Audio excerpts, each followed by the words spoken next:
Winnipeg police are looking for suspects after an early morning stabbing outside the Norwood Hotel that sent one man to hospital. Officers were called to the scene around 2:30 this morning. The man was stabbed by another man in the upper body after the two got into an argument. The victim is now said to be in stable condition. The investigation continues. Winnipeg's health authority has admitted it failed a homeless Aboriginal man in a wheelchair who died during a 34-hour wait in a hospital emergency room. However, the authority says race and social status did not play a role in the lack of treatment. Authority lawyer William Olson told an inquest into the death of Brian Sinclair that no single person was responsible for what happened to the double amputee. But he says there is no doubt errors were made in treating Sinclair, who Olson described as soft-spoken, hard to understand, as well as cognitively impaired and fiercely independent. Health problems have forced a Manitoba senator to step down from the upper chamber. 70-year-old Senator Rod Zimmer has resigned from the Senate following multiple hospitalizations over this past year. His resignation letter was submitted late Friday and took effect immediately.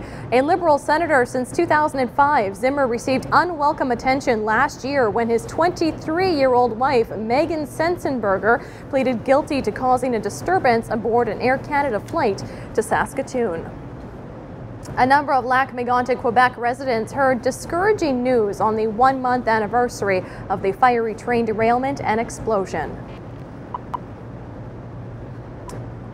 Ministry of Environment officials say significant decontamination is still required at the epicenter of the disaster. As a result, those who remain evacuated from their homes may not be able to return for at least a year. Officials also say if the soil is too contaminated, some residents may never be able to return home. At least 47 people died in the July 6th disaster.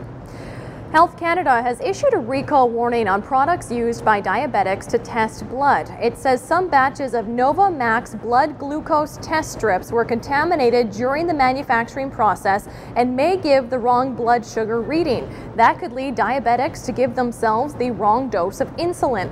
The voluntary recall also affects unused Nova Max Plus glucose meter kits, which contain test strips from the recalled lots.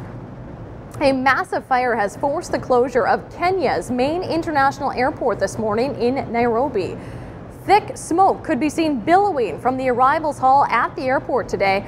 All inbound flights have been rerouted. No injuries have been reported.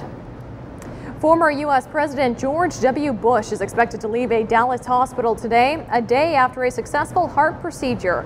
Doctors discovered a blockage during Bush's annual physical, and he agreed to the recommendation that a stent be inserted to open the clog.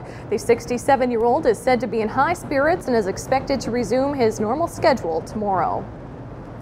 Back at home, the 2013 Manitowabi Festival is fast approaching.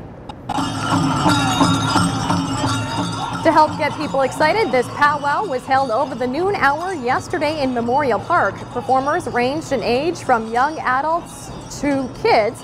4 dancers in full regalia also provided a quick demonstration and a lesson on traditional dance. Manitowabi starts August 16th and runs until the 21st.